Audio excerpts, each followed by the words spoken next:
Hello दोस्तों, जय हिंद। मैं कमलेश कुमार आप सभी का बहुत बहुत स्वागत करता हूं अपने यूट्यूब चैनल KRC, जहां सिलेक्शन एक जिद है। तो चलिए दोस्तों, आज हम बिहार स्पेशल का मेन टॉपिक पढ़ेंगे जो आपके एग्ज़ाम के व्यू से बहुत ही महत्वपूर्ण है। तो फटाफट हम लोग रिवीजन करेंगे। जो जो इम्पोर्टेंट टॉपिक है मैंने उसी को लिया है, तो 1 से 2 दिन में आपका पूरा बिहार में कंप्लीट करा दूँगा। तो चलिए आज हम लोग बिहार स्पेशल को देखते हैं। तो ये देखिए बिहार का मैप। आप लोग बिहार के बारे में थोड़ी जानकारी जो है मैप से भी रख सकते हैं। तो सबसे पहले देख लीजिए कि इसके कोई भी मैप देखते हैं तो हमारा उत्तर दिशा ऊपर होता है, तो ये नॉर्थ हो गया, साउथ, ईस्ट और इधर वेस्ट। तो देखिए नॉर्थ और साउथ की दूरी जो है यहाँ से यहाँ का देख लीजिए कितना है, 345 किलोमीटर है। ठीक है, 345 किलोमीटर जो है वो हमारा नॉर्थ से साउथ है। और वेस्ट से ईस्ट जो है 483 किलोमीटर है। कितना है, 483 किलोमीटर। ठीक है, तो इस दो क्वेश्चन को तो ऐसे याद कर लीजिए मैप के अनुसार। उसके बाद फिर आगे बढ़ते हैं। यहाँ देखिए मैप में पूरे डिस्ट्रिक्ट को दिखाया गया है और इसके चारों तरफ जो सटे हुए हमारे पड़ोसी देश हैं या राज्य है उसको भी देख लीजिए। तो उत्तर में इसके क्या है, नेपाल है। ठीक है, उत्तर में क्या है, नेपाल है। ठीक है, और इसके दक्षिण में देख लीजिए, दक्षिण में कौन सा राज्य है, तो झारखंड है। ठीक है, दक्षिण में कौन सा राज्य है, तो झारखंड है। पूरब में कौन सा राज्य है, तो पश्चिम बंगाल। पूरब में राज्य जो है पश्चिम बंगाल एकदम सटा हुआ है इससे। और पश्चिम में कौन सा राज्य है, तो उत्तर प्रदेश है। ठीक, तो इस तरह से आप लोग जो है चारों दिशाओं को जो चौहद्दी बोलते हैं वो याद रख लीजिए कि बिहार की चौहद्दी अगर पूछे तो बिहार के उत्तर में नेपाल, दक्षिण में झारखंड, पूरब में पश्चिम बंगाल और पश्चिम में उत्तर प्रदेश है। ठीक है, तो ये क्वेश्चन हो गया। अब आगे बढ़ते हैं हम लोग, फटाफट मेन पॉइंट और फैक्ट को याद करते हैं। सबसे पहले देखिए बिहार की राजधानी। बिहार की राजधानी जो है उसका क्या क्या नाम था पहले। वर्तमान में बिहार की राजधानी पटना है। ठीक है, वर्तमान में। अन्य नाम इसका पुरुषपुर है, कुसुमपुर है एवं अजीमाबाद। ठीक है, बिहार का और बहुत सारा नाम है जिसमें पुष्पपुर, कुसुमपुर और अजीमाबाद है। नेक्स्ट पॉइंट है प्राचीन काल में बिहार की राजधानी। तो प्राचीन काल में पहले बिहार की राजधानी राजगिरी थी, बाद में पाटलिपुत्र हुआ। ठीक है, हर्यक वंश के शासक जो थे उदयन ने इसका स्थापना किया था पाटलिपुत्र का। ठीक है, उदयन ने। कुछ समय के लिए बिहार की राजधानी वैशाली भी थी। अब मध्यकाल में बिहार की राजधानी को देखते हैं तो वो पटना था। ठीक है, पाटलिपुत्र का ही आधुनिक नाम है पटना, जिसकी स्थापना शेरशाह सूरी ने 1541 में की थी। कब की थी, 1541 में पटना की जो स्थापना शेरशाह ने किया था। पाटलिपुत्र का ही आधुनिक नाम है पटना। अगला पॉइंट है पटना की भौगोलिक स्थिति। पटना की भौगोलिक स्थिति को देखते हैं तो 85.5 डिग्री देशांतर है मानक समय से आगे। ठीक है, 85.5 डिग्री देशांतर। ठीक है, जो मानक समय से आगे है। 9 जिलों से घिरा हुआ है। ठीक है, पटना जो है 9 जिलों से घिरा हुआ है, जिसमें आपको नाम देखिए, अरवल, जहानाबाद, नालंदा, लखीसराय, बेगूसराय, समस्तीपुर, वैशाली, सारण और भोजपुर। ये 9 जिलों से घिरा हुआ है पटना। और देशांतर कितना है, 85.5 डिग्री देशांतर है, जो मानक समय से कितना आगे है, मानक समय से आगे है। ठीक है, मानक समय से आगे है। आगे बढ़ते हैं, बिहार की महत्वपूर्ण भौगोलिक आर्थिक तथ्य, इसको देखते हैं हम लोग। बिहार जो अवस्थित है वो कर्क रेखा के उत्तर में है। ठीक है, कर्क रेखा के उत्तर में। ये भी क्वेश्चन पूछा जा सकता है कि बिहार कहाँ स्थित है, तो कर्क रेखा के उत्तर में है। अक्षांशीय विस्तार देखिए तो 24 डिग्री 20 मिनट 10 सेकेंड। ठीक है, 24 डिग्री 20 मिनट 10 सेकेंड से 27 डिग्री 31 मिनट 15 सेकेंड उत्तरी अक्षांश है। याद रखना है 24 है और 24 के बाद 3 बढ़ाइएगा तो 27 आता है। ठीक है, 24 3 27 ऐसे याद रखिए। उसके बाद देशांतरीय विस्तार में 83 है और 5 बढ़ा दीजिए तो 88 है, मतलब 83 डिग्री 19 मिनट 50 सेकेंड से, ठीक है, 88 डिग्री 17 मिनट 40 सेकेंड पूर्वी देशांतर है। तो आप अपने हिसाब से इसको याद रखिएगा। 24 डिग्री 2010 ऐसे मान लीजिए। ठीक है, और 27 डिग्री 3115, फिर उसको 83 डिग्री 1950 और 88 डिग्री 1740 पूर्वी देशांतर। ठीक है, क्या है कि मिनट और सेकेंड में बोलने पर ना याद नहीं हो पाता है, तो इसको अपने हिसाब से ऐसा याद कीजिए जैसे मैंने दो तरीके बताया, 24 3 27 इधर 83 5 88। तो इस तरह से माइंड में सेट कर लीजिए कि ये था पूर्वी देशांत और ये था उत्तरी अक्षांश। ठीक है, तो याद करने का अपना अपना तरीका है, उस हिसाब से कर लीजिएगा। नेक्स्ट आगे बढ़ते हैं। देशांतरीय विस्तार हो गया। आकार देख लीजिए, बिहार का आकार जो है वो आयताकार है। बिहार का आकार कैसा है? आयताकार है। उत्तर से दक्षिण की लंबाई 345 किलोमीटर है और पूरब से पश्चिम की लंबाई 483 किलोमीटर। ठीक है। सीमावर्ती देश जो है नेपाल, एक ही देश से लगा हुआ है नेपाल से, जो 729 किलोमीटर सीमा इसका सटा हुआ है उत्तर में। ठीक है, उत्तर दिशा में। नेपाल सीमा पर कितने ज़िले हैं? तो 7 ज़िले सटे हुए, नेपाल से 7 ज़िले सटे हुए हैं। ठीक है, उसका नाम देख लीजिए कौन कौन है। नेपाल से सटे हुए राज्य में पश्चिमी चंपारण, पूर्वी चंपारण, सीतामढ़ी, मधुबनी, सुपौल, अररिया और किशनगंज। ध्यान से इस सातों का नाम आप लोगों को माइंड में रखना है, क्या कि वो पूछ सकता है 4 ऑप्शन दे के। ठीक है, तो उस हिसाब से आप लोग सबको याद रखिएगा। उसके बाद आगे बढ़ते हैं। सीमावर्ती जो है राज्य 3 है, 3 सीमावर्ती राज्य है। तो उस तीनों से जैसे सटा हुआ है पश्चिम बंगाल पूर्व में। ठीक है, पश्चिम बंगाल जो है पूर्व में सटा हुआ है। उत्तर प्रदेश जो है पश्चिम में सटा हुआ है। ठीक है, और झारखंड जो है दक्षिण में सटा हुआ है। तो ये 3 राज्य जो है हमारे बिहार से सटे हुए हैं। अगला पॉइंट है, झारखंड सीमा पर कितने ज़िले हैं? तो झारखंड सीमा पर जो है ना 8 ज़िले सटे हुए हैं। रोहतास, औरंगाबाद, गया, नवादा, जमुई, बांका, भागलपुर और कटिहार। तो इस 8 का भी नाम याद रखना है। झारखंड से कितने हैं? 8 ज़िले सटे हुए। उत्तर प्रदेश से भी कितने ज़िले सटे हुए हैं? तो 8 ज़िले सटे हुए हैं। पश्चिमी चंपारण, गोपालगंज, सिवान, सारण, भोजपुर, बक्सर, कैमूर और रोहतास। ठीक है, तो आप लोग थोड़ा मैप बिहार का जो अभी मैंने पीछे दिखाया था उसको निकाल के तब अपने हिसाब से याद कर लीजिएगा, उसके आसपास में सटे हुए। यहाँ तो मैंने बता ही दिया, तो आपके माइंड में सेट हो जाएगा। अगला है पश्चिम बंगाल से 3 जिला सटा हुआ। ठीक है, एक तो कटिहार, पूर्णिया और किशनगंज। किशनगंज तो सबको याद होगा, क्या कि लास्ट चोर है, तो दिमाग में फिट कीजिए थोड़ा मैप को देख के। ठीक है, अब आगे बढ़ते हैं। सबसे उत्तरी जिला कौन है? तो सबसे उत्तरी जिला जो है पश्चिमी चंपारण है। सबसे उत्तरी जिला कौन है ऊपर में? तो पश्चिमी चंपारण है। ठीक है, सबसे दक्षिणी जिला, ठीक है, सबसे दक्षिणी जिला मतलब नीचे। जैसे कि आप बिहार का एक मैप बना दीजिए। ठीक है, बिहार का मैप बनाइए, ये हो गया, मतलब मान लेते हैं ऐसे ऐसे आयताकार हो गया। अब सबसे उत्तरी बोल रहा है, तो उत्तर में यहाँ पर है सबसे लास्ट में, ये जो है ना पश्चिम चंपारण है। ठीक है, पश्चिमी चंपारण। उसके बाद जो है दक्षिण में, तो दक्षिण में यहाँ पर गया है। ठीक है, तो गया सबसे नीचे है। ठीक, उसके बाद सबसे पूर्वी जिला, ये पूर्वी जिला जो है यहाँ पर किशनगंज है। ठीक है, यहाँ पर किशनगंज है। और सबसे पश्चिमी जिला इधर है तो कैमूर हो जाएगा, यहाँ पर कैमूर। ठीक, कैमूर। तो इस तरीके से आप मैप को देख के याद कीजिए तो आपको जल्दी याद हो जाएगा। ठीक, तो सबसे उत्तरी जिला पश्चिमी चंपारण, सबसे दक्षिणी जिला गया है, सबसे पूर्वी जिला कौन सा है? तो किशनगंज है, और सबसे पश्चिमी जिला कैमूर है। ठीक, अगला पॉइंट है क्षेत्रफल। बिहार का क्षेत्रफल 94,163 वर्ग किलोमीटर है। 94,163 वर्ग किलोमीटर है, जो भारत के 2.86% है, 2.86% है। जम्मू कश्मीर राज्य के पुनर्गठन के बाद 12वां स्थान है इसका क्षेत्रफल से। ठीक है ना, जम्मू कश्मीर जब पुनर्गठित हुआ है तो क्षेत्रफल की दृष्टि से इसका स्थान कितना है? 12वां है पूरे भारतवर्ष में। ठीक है, नेक्स्ट अगला पॉइंट है कुल ग्रामीण क्षेत्र जो है क्षेत्रफल, ग्रामीण क्षेत्रफल 92,358.4 वर्ग किलोमीटर है। ठीक है, 92,358 वर्ग किलोमीटर। कुल नगरीय क्षेत्रफल देख लीजिए 1804 है। देखिए ग्रामीण सबसे ज़्यादा दिख रहा है और कुल नगरीय क्षेत्रफल मतलब शहरी जो है 1804 है।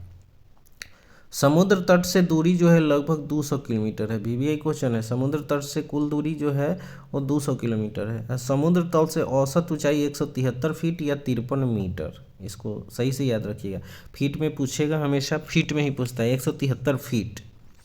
नेक्स्ट है सर्वोच्च पर्वत शिखर सोमेश्वर है जो 875 मीटर है। मीटर सर्वोच्च पर्वत शिखर कौन है? सोमेश्वर की पहाड़ी जो 875 मीटर है।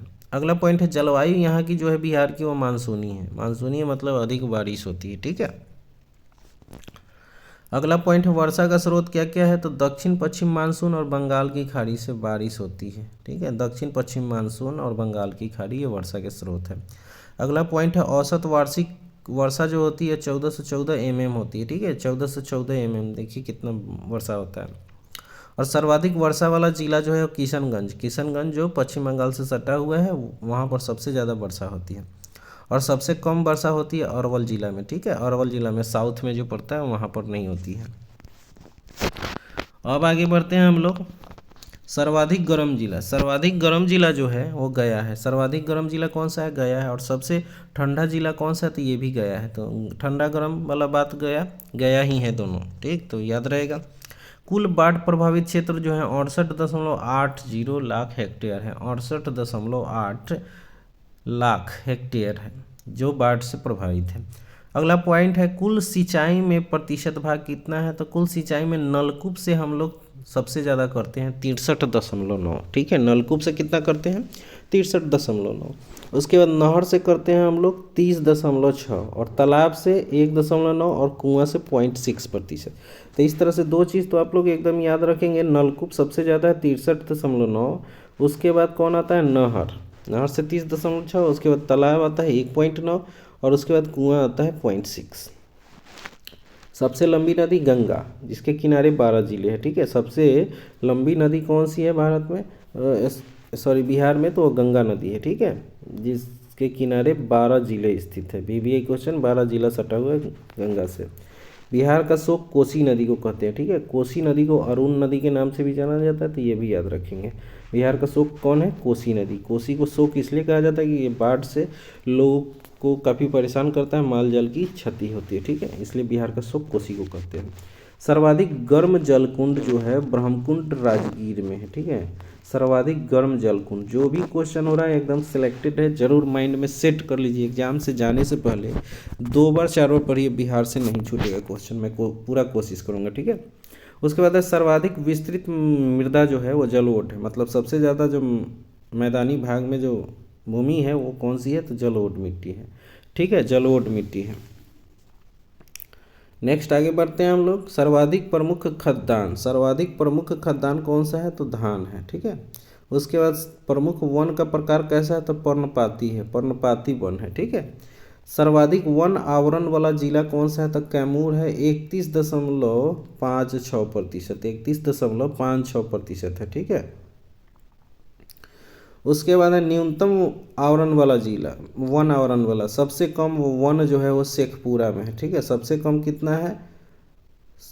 0.7% है, ठीक है, 0.17% जो है और वहाँ वन है, मतलब बिल्कुल कम है। सबसे ज़्यादा कहाँ? कैमूर में, और सबसे कम तो शेखपुरा में, ठीक है। उसके बाद आगे बढ़ते हैं हम लोग। 1%, 1% कितना है? पूरे क्षेत्रफल का 1% जो है वो 7.84% है, ठीक है, पूरे क्षेत्रफल का 7.84% जो है 1% है। सफल सघनता, फसल है, फसल, सॉरी पढ़ने में थोड़ा दिक्कत हो गया, सॉरी। फसल सघनता जो है 1.44 है। और सबसे लंबा राष्ट्रीय राजमार्ग NH27 है, ठीक है, NH27 है। EW जो 487 किलोमीटर, ठीक है। और सबसे छोटा राष्ट्रीय राजमार्ग जो है NH727A है जो 4.5 किलोमीटर है। तो ये भी याद रखना है आपको, इसमें से एक भी फैक्ट को छोड़ना नहीं। देखिए दोनों NH में 27 लगा हुआ है, तो सबसे लंबा है केवल 27 और सबसे छोटा है तो 727, तो इस तरीके से आपको याद हो जाएगा। उसके बाद है राष्ट्रीय उच्च पथ की लंबाई, राष्ट्रीय उच्च पथ की लंबाई जो है 5977 किलोमीटर है, सबसे ऊंचा पथ की लंबाई जो है 5977 है, ठीक है। और राजकीय उच्च पथ की लंबाई जो है 36-38 किलोमीटर, ऐसे कुछ खास नहीं है ये दोनों क्वेश्चन, लेकिन मैंने पढ़ दिया। रेलवे नेटवर्क जो है कितना किलोमीटर तक है? तो 3803 किलोमीटर तक है, ये इंपॉर्टेंट है। उसके बाद आर्थिक विकास दर 2021-22 में 10.98% था, ठीक है ना। उसके बाद विभिन्न क्षेत्रों में वृद्धि दर जो 21-22 रहा वो प्राथमिक क्षेत्र में इतना, द्वितीय में इतना इतना, तो इसको थोड़ा सा करेंट से रिलेट करके आप लोगों को पढ़िएगा। 21-22 का है तो आपको पढ़ना होगा जो है 22-23, ठीक है, या अभी 23-24 का पूरा डाटा तो नहीं आया होगा, तो आप उस हिसाब से इसको अभी मैं छोड़ देता हूँ, ये आपके लिए ज़रूरी अभी नहीं है, क्योंकि इसको करंट के हिसाब से हमको पढ़ना पड़ेगा। नेक्स्ट है बिहार राजनीतिक प्रशासनिक तथ्य। देखिए, बिहार की स्थापना 22 मार्च कब हुआ था? 1912 में। ठीक है, तो 22 मार्च को हम लोग क्या मनाते हैं? बिहार दिवस मनाते हैं। राजधानी जो है पटना है। उच्च न्यायालय पटना है जो 1916 में स्थापित हुआ था। तो उच्च न्यायालय कहाँ है? पटना में, 1916 में स्थापित। लोकसभा सीटों की संख्या कितनी है? तो 40 है। लोकसभा में अनुसूचित जाति के लिए आरक्षित सीट, VVI क्वेश्चन है ये। लोकसभा में अनुसूचित जाति के लिए आरक्षित सीट जो है वो 6 गो है। और राज्यसभा में सीटों की संख्या कितनी है? तो 16 है। राज्यसभा सीटों की संख्या कितनी है? तो 16 है। और देखिए, बिहार राजनीतिक प्रशासनिक तथ्य में देख लेते हैं। विधानमंडल द्विसदनीय है। विधानमंडल कैसा है? द्विसदनीय है। उच्च सदन में विधान परिषद है और निम्न सदन में विधानसभा है। ठीक है। विधानसभा सीटों की संख्या 243 है। विधानसभा सीटों की संख्या 243 है। और विधानसभा में अनुसूचित जाति के लिए आरक्षित सीट कितना है? तो 38 है। ठीक। विधानसभा में अनुसूचित जनजाति के लिए आरक्षित सीट कितना है? तो 2 है। कटोरिया बांका और मनिहारी कटिहार, ये 2 सीट जो है वो विधानसभा में अनुसूचित जनजाति के लिए, और अनुसूचित जाति के लिए 38 सीट है विधानसभा में। ठीक। अब आगे बढ़ते हैं हम लोग। बिहार राजनीतिक प्रशासनिक तथ्य। विधान परिषद में सीटें हैं 75। प्रमंडल कितना है बिहार में? तो 9 गो है। 9 गो प्रमंडल। जिला कितना है? तो 38। अरवल जो है 38वां जिला है। ठीक है। अनुमंडल 101 गो है। बिहार में अनुमंडलों की संख्या 101 है। प्रखंड या ब्लॉक जिसको बोलते हैं वो 534 है। ये भी याद रखना है, हमेशा पूछता है। उसके बाद है महानगर। महानगर एक ही है जो पटना है। बिहार में महानगर की संख्या 1 है जो पटना है। नगर निगम कई गो है? तो 19 गो नगर निगम। और सहरसा जो है 19वां नगर निगम बना है। ठीक। नगर परिषद कितना है? तो 49 गो। ठीक। नगर परिषद कितना है? 49 गो। और नगर पंचायत कितना है? 81 गो। नगर पंचायत बिहार में कितना है? 81 गो। अब यहाँ देख लीजिए बिहार के प्रमंडल और उनके मुख्यालय।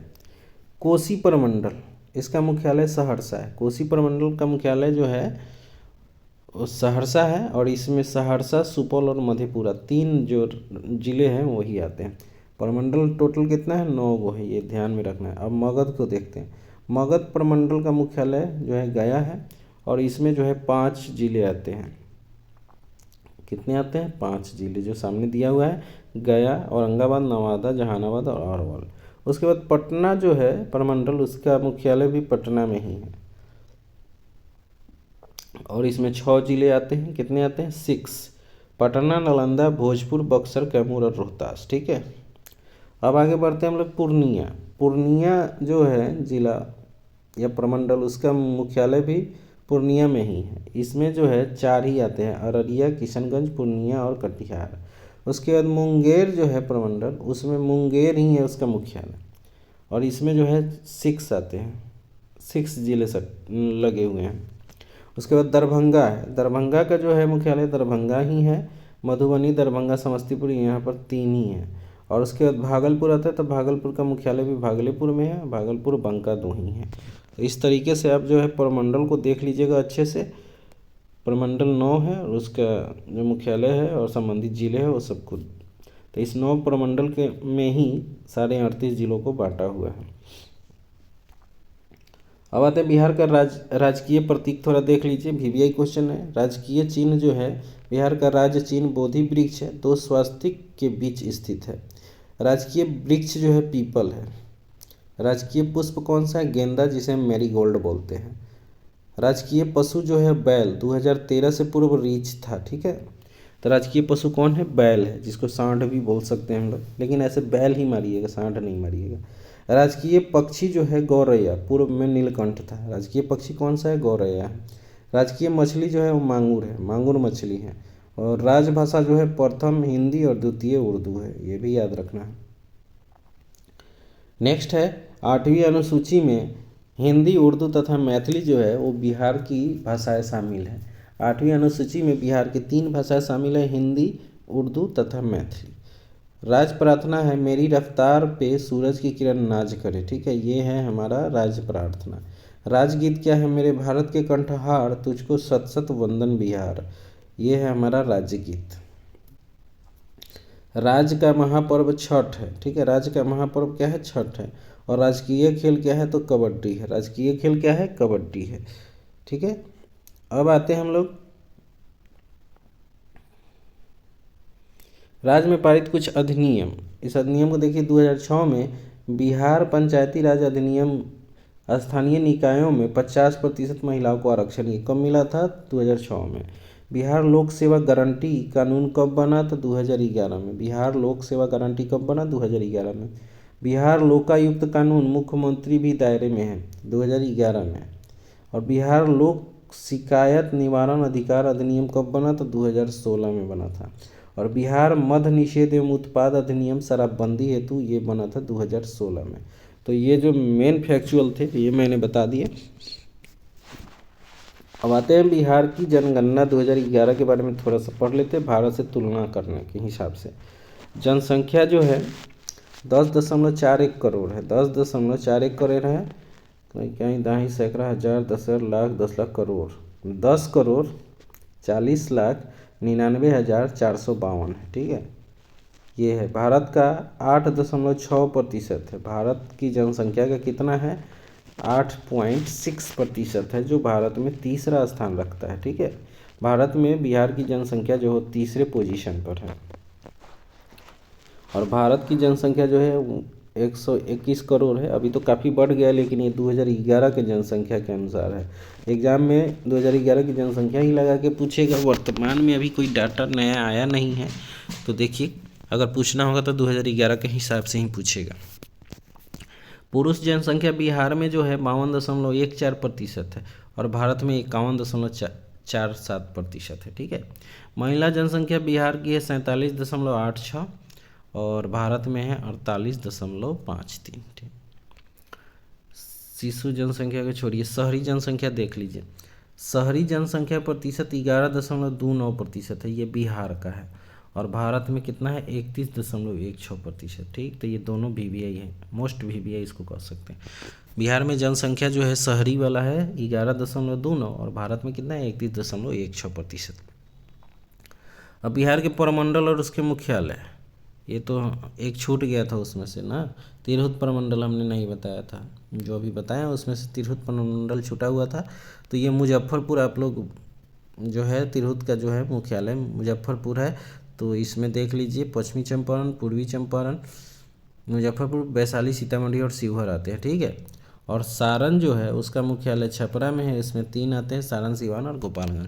तो ये 2 छूट गया था, इससे पहले मैंने ऊपर कराया ना, ये वाला देख लीजिए, तो उसमें से छूट गया था।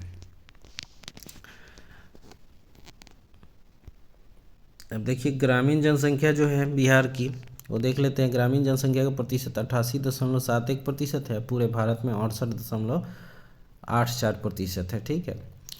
दशकीय वृद्धि में भारत में तीसरा स्थान है इसका, 25.42% से वृद्धि हुआ है। और पूरे बिहार का जो है भारत में 17.64%।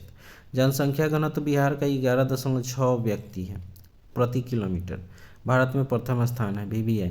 और पूरे भारत का जो है जनसंख्या घनत्व 382 किलोमीटर प्रति व्यक्ति है। लिंगानुपात बिहार का 918, ठीक है। लिंगानुपात 918 है। 2001 में 919, लेकिन अभी वर्तमान में कितना है? 918 है, ठीक है। और भारत में स्थान 25वां स्थान है, भारत में 25वां स्थान है। और भारत में लिंगानुपात कितना है? 943 है, 943 प्रति 1000 पुरुषों पर 943 महिलाएं, तो बटा में 1000 लिख सकते हैं। शिशु लिंगानुपात 935, शिशु लिंगानुपात 935 है और पूरे भारत में 919 है, ठीक है। साक्षरता दर देख लीजिए 61.8% है बिहार का। और पूरे भारत का साक्षरता दर 73% है, ठीक है, 73% है। तो ये जितने भी आंकड़े बताए जा रहे हैं 2011 की जनसंख्या के आधार पर है। पुरुष साक्षरता बिहार में 71.2 है और भारत में 80.9। महिला साक्षरता 51.5 है और पूरे भारत में 64.6 है, ठीक है। तो इस तरह से आप लोग इसको याद कीजिए। ये दोनों शहरी और ग्रामीण में, चलिए देख लेते हैं। 76.86% है बिहार का शहरी, और भारत में 84.11 है।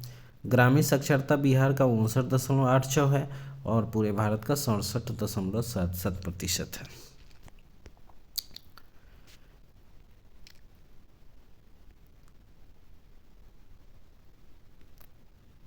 नेक्स्ट है जिला आधारित जनसंख्या जो है, सर्वाधिक जो है जनसंख्या घनत्व देख लीजिए, सर्वाधिक जनसंख्या घनत्व शिवहर का है 1880, ठीक, और सबसे कम कैमूर का है 488,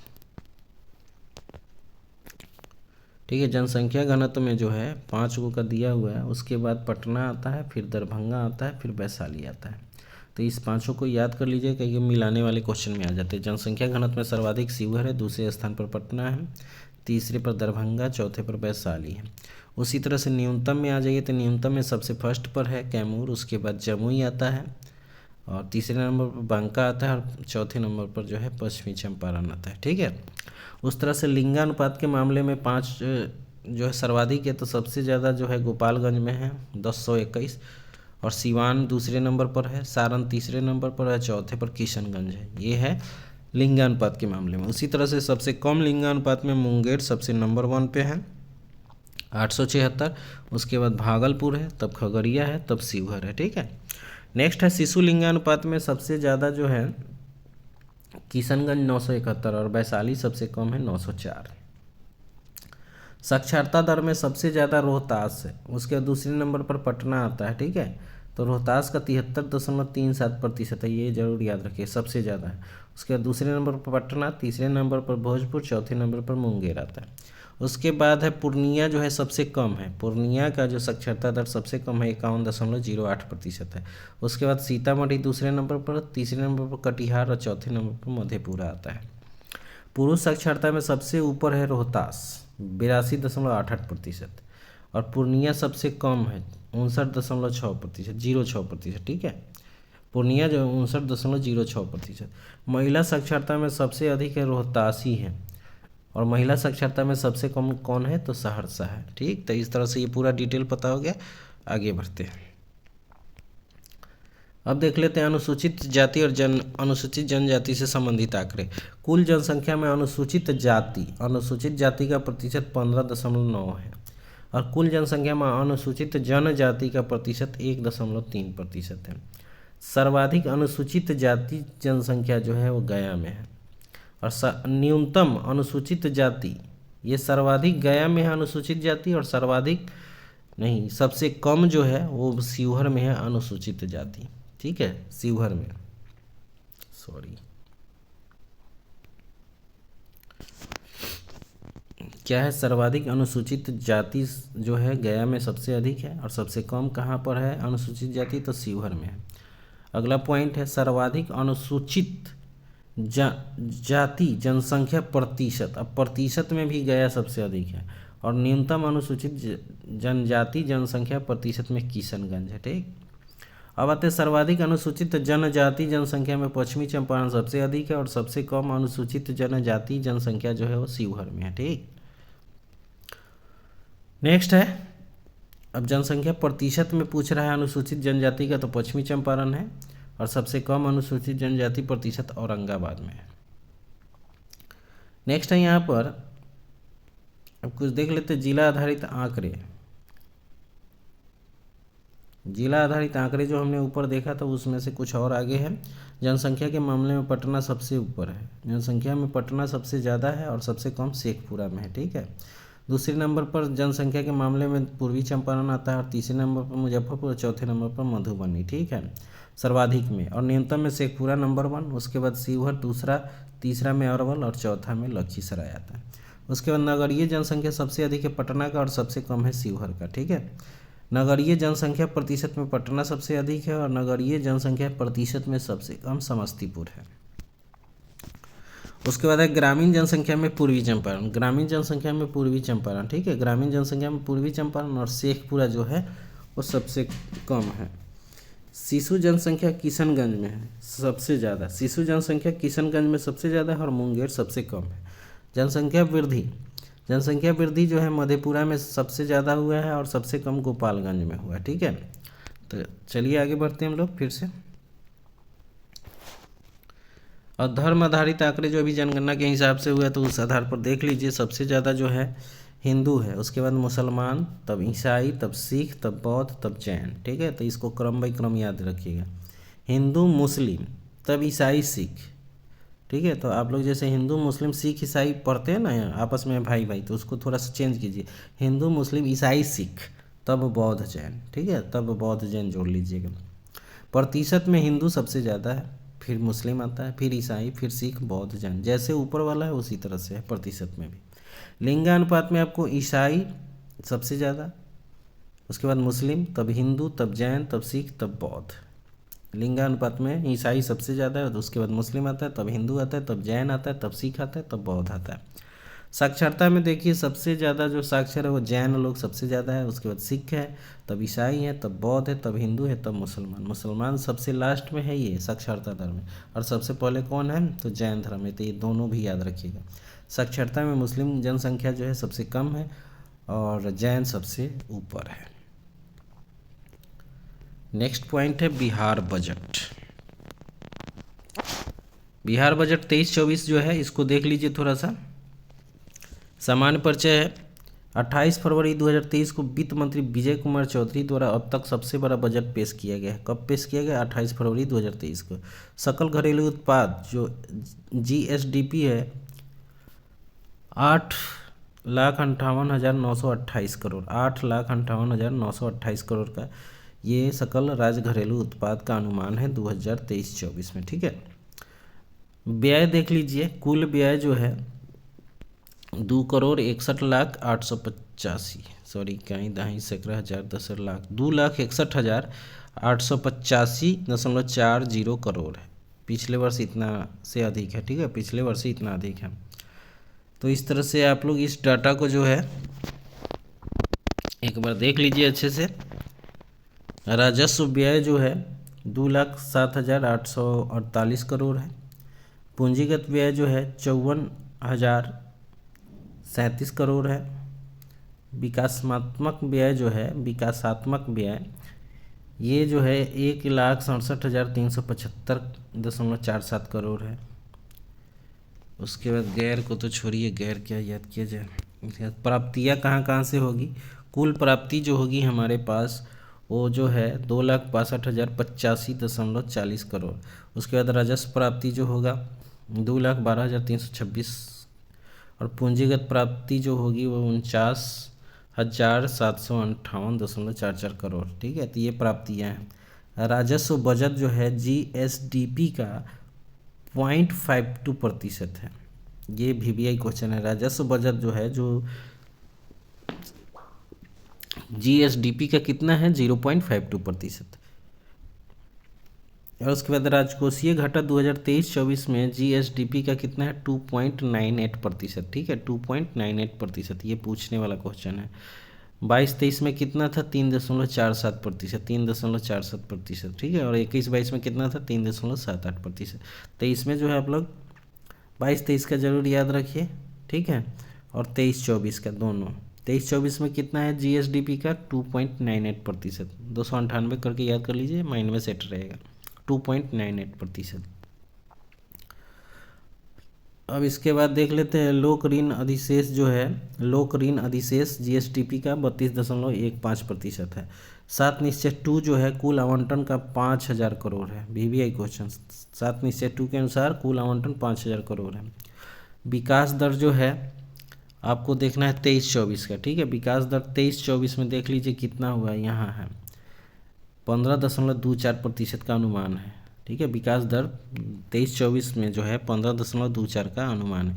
इससे पहले जो है 22-23 में कितना था 10.34%। ठीक, क्षेत्रवार व्यय संरचना इसको भी देख लीजिए। सामाजिक सेवाओं पर 38%, सामान्य सेवा पर 28%, आर्थिक सेवा पर 24%, लोक ऋण पर 9% है। ठीक है, लोक ऋण पर 9% है। और सर्वाधिक खर्च किस पर किया गया है तो शिक्षा पर। VBI क्वेश्चन सर्वाधिक खर्च शिक्षा पर किया गया है। ठीक है, तो चलिए दोस्तों फिर मैं अगले सेशन में आप लोगों को करा दूंगा। अगला अभी बहुत सारा चीज़ बाकी है। 7 निश्चय 2 में कौन कौन से स्लोगन आते हैं उसके बाद मेन टॉपिक बिहार के प्रमुख हवाई अड्डे हैं। उसके बाद आपका जो है कौन कौन से आपके जलप्रपात हैं, ठीक है। उसके बाद आपका जो गंगा में मिलने वाली नदियां हैं, निर्वाचन है, कैसे कैसे किसका निर्वाचन होता है। उसके बाद जलप्रपात, झील, प्रमुख नहर, सिंचाई व्यवस्था, बहुउद्देशीय परियोजना, बिहार के प्रमुख अभयारण्य। तो इस तरह से रिलेट करके मैं सारे क्वेश्चन को करा दूंगा। तब तक बने रहिए और देखते रहिए मेरा वीडियो, ठीक है। तो KRC जहाँ सिलेक्शन एक जिद है भाई कमलेश सर को ज़रूर फॉलो कीजिए, सपोर्ट कीजिए, लाइक कीजिए, कमेंट कीजिए, शेयर कीजिए, ठीक है दोस्तों। तो परीक्षा से जाने से पहले 2-4 बार जरूर बिहार स्पेशल को देखिएगा, जरूर क्वेश्चन आएंगे और इसके बाद वाला जो फैक्ट आएगा वो बहुत ही इंपॉर्टेंट होगा। तो चलिए दोस्तों विदा लेते, फिर अगले वीडियो में मिलते हैं। धन्यवाद।